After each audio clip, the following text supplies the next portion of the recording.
Last time I set this up, it took me like 1.5 days. Today, or the second time I set this up, took me like 2 to 3 hours with like a failed mic. It took me like 3 minutes. I'm back in my groove. I'm back at it. Yay! I feel like my struggles are your guys' accomplishments with me at this point. Anyways, hi. Today I'm standing. I have not yet felt my footing on how to film videos, so I think I'm gonna try a standing version. I notice I have a much easier time to also talk and express myself because I'm not a sitter. I am not a sitter. Anyways, I am filming this quite shortly after the con. You know, we're getting closer. First time was not a con. Second time was like a month after the con. Now, 2 weeks. But I am doing it. I'm doing it faster this time. I'm setting up faster. And I am doing this faster. I was at Närcon Summer! Woo! We need applause at this point. Yeah, I was at Närcon Summer. It was really fun this year. Närcon is known to be one of the Nordic's biggest cons, with NCC with it on Align the Belt. As my last video, I'm gonna continue making a tier list of what I like and what I have heard other people liking throughout the con. I'm also gonna add on, I'm gonna make my tier list of every category of this, yet not to be able to know how to like smooth them in a bit. So this is a trial and error for until like I get like what I like with it. So was Närcon Summer 2026 a yay or nay? Okay, so I had to do a wardrobe change because I realized I had to read what I had written down. I'm gonna base Närcon based on Artist Alley, crowd, vendors, food, pricing, and competition. So what I just compared it to Comic-Con and what I will continue to compare to other cons due to me being able to do all of those things. I was particularly not at this con that much because I was working as a judge. That made me not be able to experience the con as much. So I'm gonna go based on what the little I felt for like that half day I was at the con. So I'm just going to go based on what people told me and what the polls are telling me and the little snippets I got. So this might not be the full review that I want to give. So on 50% of what people liked this year, and like every other year, it's always in the key house. I do like the key house.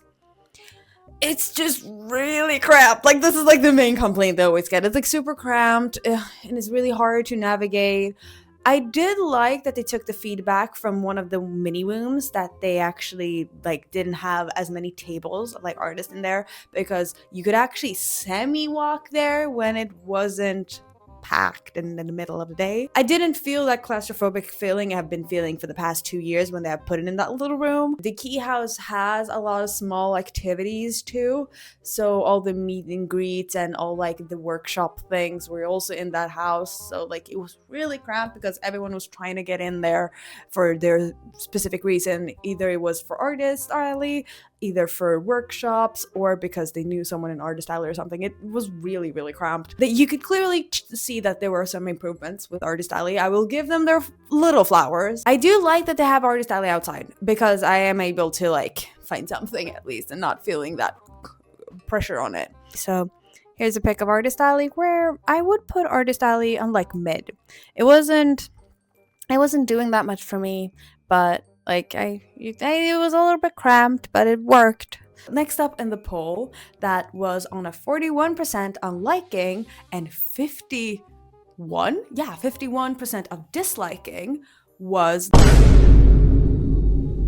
Personally, I did like that there were fewer tickets this year. Like, the little path they were doing this year, that's not Närcon. They can't do anything about it. Like, Närcon was doing the best they could with it. Like, you can see the walk path. Like, it wasn't that bad. It wasn't the best, but it wasn't that bad. I like a little bit that they had this renovation because it made that like something I'm gonna touch upon, the vendors. It was a little bit nice that they were right over there. At one of the sides, it was actually at the garden side of the con, and you could tell it was a little bit it was a little bit slow. And then they had the accessibility path that was like the hard way, but the problem was it was really hard to maneuver. If someone was walking slow, because people allowed to walk slow, but you had to rush past them, you couldn't because it was like you were in a tube. It wasn't the best, and as my partner and my best friend said, when it got dark and you were at the accessibility path, it wasn't just dark, it was jet black. My partner was about to like show and prove this to me, but a girl in a cute little Love Live cyber outfit was walking right up and she was glowing. And I was like, but I can see the path. My partner stopped me, let her walk off. And then when we were trying to walk again, I couldn't see shit. I understand the first day that maybe they weren't having the time to like lit it up, because you could feel like throughout this con they were trying to build up some parts because they know it's, you know, as a con, like some days, like the first day, maybe it doesn't work, they have to change it. But at the third day, when I couldn't see and like it was, ooh, I'm gonna give you a visual. When you walk from food court to like key house, they were the accessibility path. It was really dark. You could only get lit up by a little house that was in the middle of it. You were walking in darkness. A little light source. Walking in darkness. And while you came after the accessibility path, you just came to just pure like what's called stones, like the little stony things, and you get fucking bamboozled by light. One of their light sources that they have at night, that has like cool colors. I really like them. They're really cool to take photos with. Yeah, they were flashing right at you when you left accessibility path. So personally, I did like I will give them the kudos that they actually like sold less tickets this year, because number one, it did feel like you could actually maneuver the con, and because they were rebuilding. So here we have the crowd. I would place it maybe, I want to put it in a C2 because it wasn't, I'm gonna put it in a D. Like every single time I think it's great, it always like managed to disappoint me of other parts I later on find out. So it's a solid D. So up in 2% of liking and a whopping 24% of disliking. I feel like no one likes vendors. I can't really say a lot about vendors because I personally didn't go to the Sea House where most of the vendors are, so I can't have a strong opinion about this. I was at the outside part of vendors where they usually have it in the walkway, and it was at Bonsai Garden this year. I really liked it. The body pillows was not in my face. I didn't see them when I was just casually minding my business and walking. I was not in the Sea House, so I couldn't say how it was. I did hear it was crowded, as always, and there was a lot of AI slop. I don't know why you guys keep on bringing people with AI slops. I did appreciate, and I hope that they will stick to like building that out where the bonsai garden was this year, and actually having vendors there, because if more people are supposed to attend a con, we do need a bigger pathway. We don't need like 5 vendors with like 5 different playlists playing at the same time and ranging like. I did like that I had like a single peaceful moment walking and not feeling like someone was trying to sell me something. I'll pick up vendors. I'm gonna put it in C2. I have the same feeling for Artist Alley as I do for vendors. It's a solid like mid. It wasn't something huge, but like nothing was really sticking out in the same way. So I think that's gonna be. And now, from absolutely last but not least, for being in a whopping 4% of liking and a solid 14% of not, is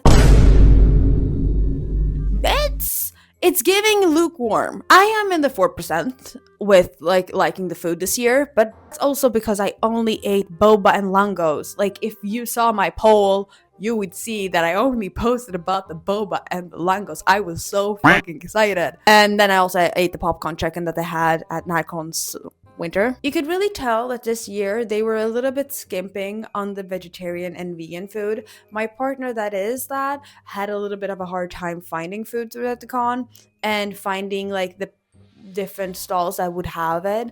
something I did raise an eyebrow about. And I do understand because it is a resource, but when you go to order food and you see that the gluten-free option is like 30 crowns extra while you're paying like 180 crowns for the meal, it's a little bit insane to see that too. I think I would have liked if they were a little bit clarifying of what was vegetarian and not, because I did try to see on their little app what was and what they had for different foods and what type of like places they had for to eat this year. That's why I was super excited for langos and boba. Food court. Where would I'm gonna put it on A tier, but that's because like they had my comfort foods. They had food that I could eat for a decent price with decent amount of food, but they also have a lot to work on for the vegetarians. So I'm gonna put it in B. B. It was good for me. That's an eating all arounder, but like itself maybe not that great. So for me it's gonna be a B. Now for my personal touch.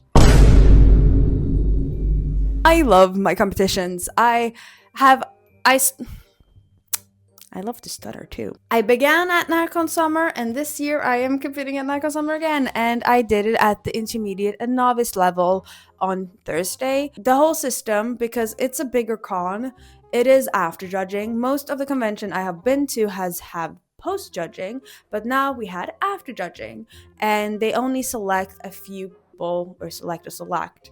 They score people, and then from the scoring you get in to the after judging. The community is amazing as always, but it was a little bit sad to see that the resources they usually have backstage, and I think they've been really good with, it was a little bit lacking this year. But it was a little bit sad standing on queue, and you're standing there and they were having a malfunction, and you know when it's like summer convention and the sun is blaring at you and you're standing there like, I hope my foundation don't melt at this point. And they start like building up tents halfway through, and I'm like, hey, you could have built this tent before we came. Pause though, really happy that they actually had tents this year, because 2 years ago they didn't, and I had a friend have severe sunburns after, and this is not the first instance I've been hearing about this. I want what they had 2023 when they had like a tent row. That was amazing, because when it was super sunny and then it started to rain and we were covered, it was amazing. We do like tank queues. Otherwise, the competition was really great. I appreciate it, but it does tank my ego every single time. I don't know. Competition. I'm gonna put competition, for my experience, a solid B2. Like, I feel like the same with food and competition, it was the same. It has a lot to improve with, but nothing utterly special either with it. It has good moments, but when you are in the lower category, it doesn't really highlight that much. So yeah. And now, but not least, I have seen more outrageous cons prices for less of what they give at Närcon, but I didn't really mind the price. They amped up the price, so instead of 500 with like taxes and stuff, it costs like 550, and I don't mind that a lot, because okay, I cannot say I didn't mind it when I didn't fucking pay. I was planning to buy a ticket. Like with other cons where I have to pay like 1,000 crowns to like get in, it is really appreciative that they still have a quite low number for being such a big con. The only thing was, hotels were out. The hotels were sold out before the fucking con. If the con was in June or July, the 7th month of the year, it was sold out in December 2025. So with the pricing with the con, yes, the con price is fine. I think that's why people invest in hotels so fast and so cheaply, because they know that the tickets are quite low. I will give them a little like check, because they did this year have a little deal with the local traffic. in Linköping where you could have a free ticket if you had a Närcon ticket. And you're saving so many people a lot of money. I did hear though that it was glitching for a lot of people, but you know, this is a step in the right direction. I want this to continue. I want that was a good deal. I liked the deal. As someone that didn't live where the ticket zone was needed, I was in pain. Though, if they're going to recommend people to book hotels and housing in the different zones, please have that ticket also covered for them. Like, they came out with a video, like, I think 4 months prior, and were like, hey guys, we know that the hotel situations are sold out, so like buy tickets in the other zones.